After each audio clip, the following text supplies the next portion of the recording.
Yoga, Bombomti, Chini Tanchu, Mungbong. All right, I'm apologize. I'm apologize in advance. I might not be able to post this, but we're gonna see. My allergies have decided to attempt to take me out today, so we're gonna pray for my safety and pray I make it through the night. We're gonna talk about some fears of mine as well. Some of my biggest fears, like getting locked in the psych ward, and I ain't need to do nothing. I ain't need to do nothing. We are here on lawandcrime.com. I know you're not crazy. Married trooper caught on camera having ex-girlfriend locked up in mental health institution. DA alleges. We appreciate you, Naham.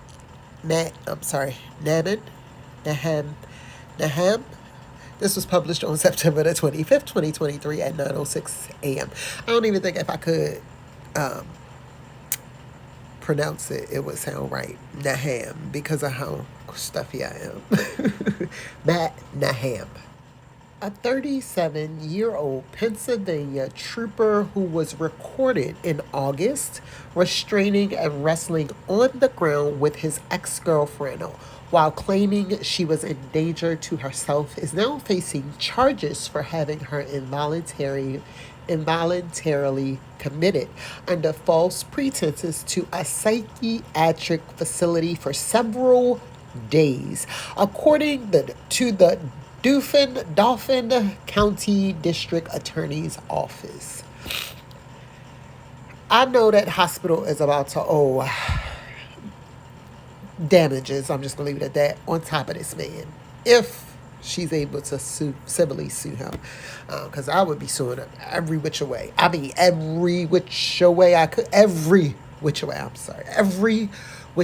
could sue. I'm sorry. All right, that's it. Every which way, though. Every way I could sue him, I would.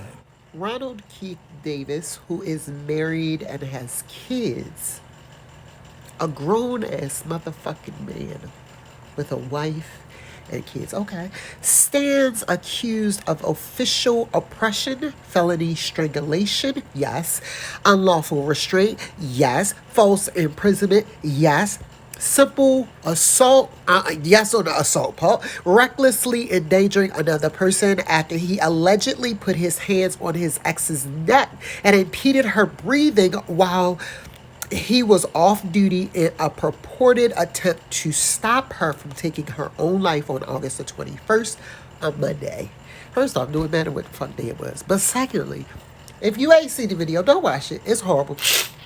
He folded this lady up like a pretzel at one point. I am truly confused as to why an officer of the law, someone who for years probably has had a badge and a gun and been able to do all of these things, how many other people has he thought, I can't even, look,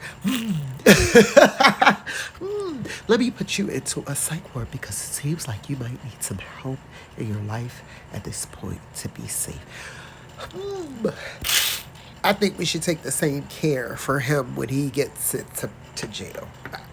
I think an eye for an eye sometimes is needed. I apologize.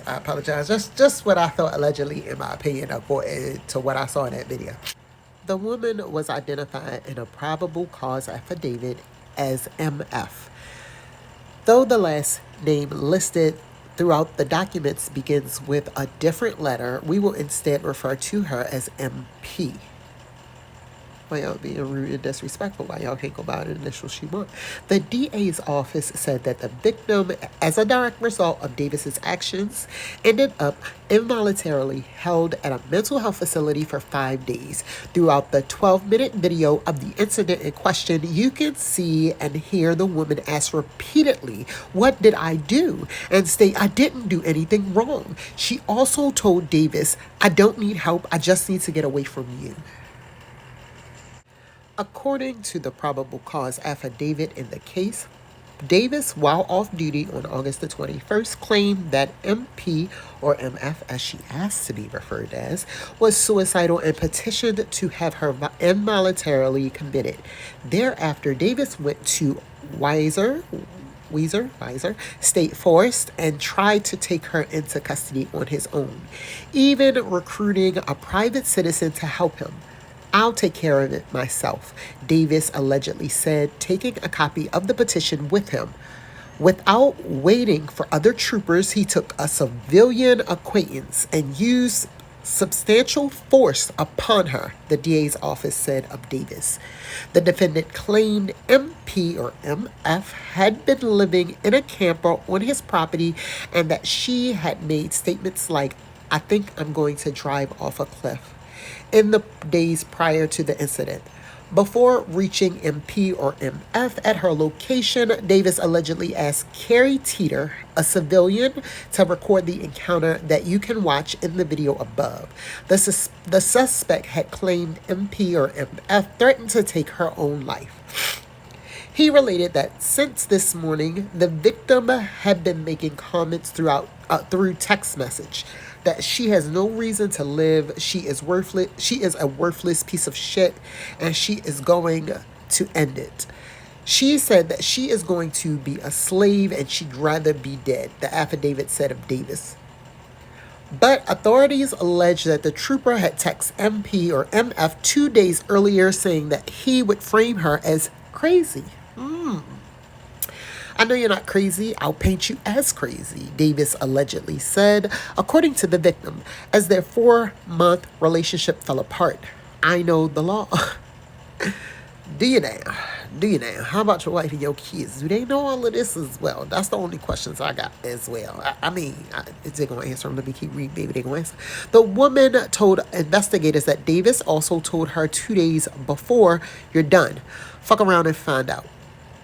Did you try to use that, sir? Did you try it? Ooh, he tried it. Ooh, he tried it.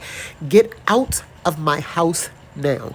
The defendant allegedly made remarks about drug testing and said MP or MF was unemployable, the affidavit said.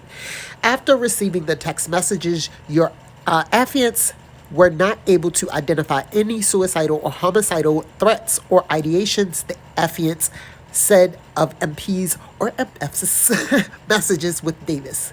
Later in the affidavit, investigators said they found Davis failed to provide the full context of those text messages with the victim. In fact, the text messages were the culmination of a larger domestic dispute between he and the victim.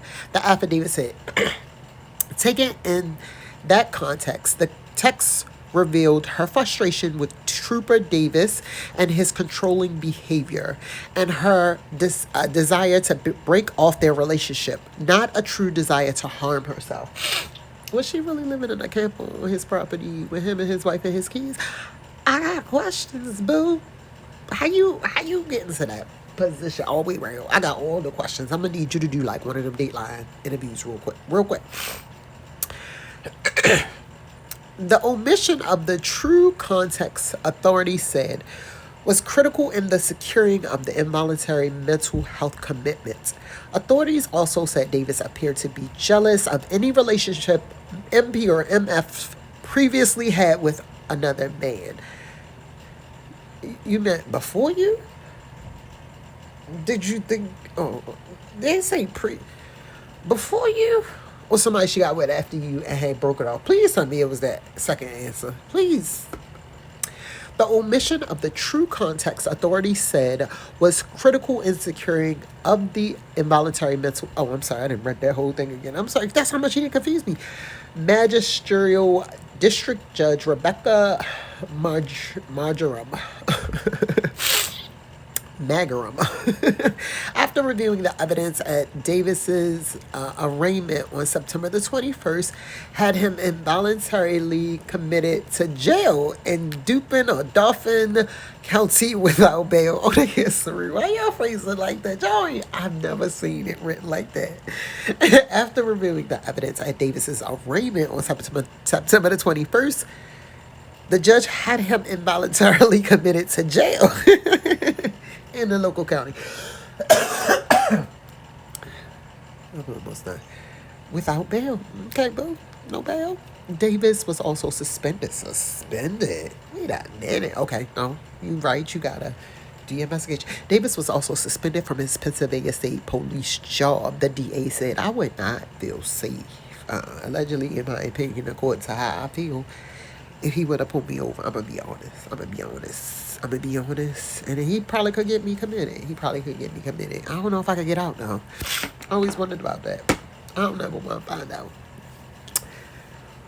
Shout out to anybody out there suffering with stuff like this. If you end up in the ward, I hope it's a fun one. I hope they got all the good snacks. I used to work on the psych ward. So I know if I go up there, who Jesus, the one thing that's going to be the hardest thing for me is to sleep. I like sleep. I do like sleep. But I get up real early. I like to go to bed early. Them ones up there, they don't be sleeping. They don't be sleeping like they supposed to sleep. They don't be sleeping like... No, I used to be a sitter, a one-to-one, where I had to watch them. If they was in the exact position that she was in, I've done that. Nope. People really be suffering. But man, I tell you, I had to move out that field because I didn't know what was going to happen to me. We was playing cards, man. When you find the cool ones, we was partners in spades. We sitting back there on the ward. I'm his partner. I got one of the HHAs, or no, whatever they is, the MHAs, no matter whatever the workers is, not the nurses, not the doctors, but the regular workers that watch the patients. They was playing and they had a partner. So it's 4 of us sitting there. Man, I'm over there calling motherfuckers crazy. You know how you forget me, like, you're crazy. Yep, I had to excuse myself from the game. I got a little too involved. I was slamming cards. Well, we all was. It wasn't just me. I was not being aggressive alone. It was a regular, I can't say that part, spades game. A regular spades game. But it was on the psych ward, and I don't know what to say out my mouth.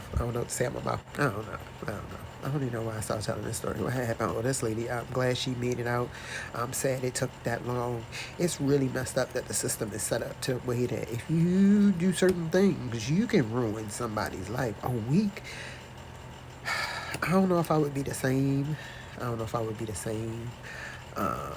I know I wouldn't be the same. I would be terrified. I would be terrified of people. I would never be able to look at a man the same way again. Like, I would be fearful of all men after that. I'm halfway scared now, but like stuff like this just add to my fears. Oh my goodness. And the fact that the hospital kept you, like, that's my biggest thing. I'd be even more scared of ever going back forth to the doctors too, because what if my doctor decide? I don't know. You never know. You might just catch me in a mood one day, and you may be like, something wrong. No, I don't know. I can't take no chances. See, I be on the run from all them people, and I ain't even did nothing. That's what I mean. That's the biggest fear of mine. It is. And this is the reason why it's a normal fear, if you ask me, because stuff like this really happen. People are vindictive. They think their life is more important. I don't know whatever it is. But I tell you, like I said in my other video, if you're unhappy, please leave, especially me. If you ever with me and you want to leave me, I don't even care if you get up and walk out. I ain't going to chase you. I ain't going to fight you. None of that stuff. Just go ahead and go. If y'all unhappy, don't hurt these people. Anybody that say deserve to leave. Anybody. All right, we appreciate y'all for being in healthy relationships or being single and behaving yourself. But just being a good person, we appreciate you. I'm going to do my best. You do your best, and I'm going to see you next time unless I don't. And if I don't, y'all come bail me out. Please. Thank you. Bye.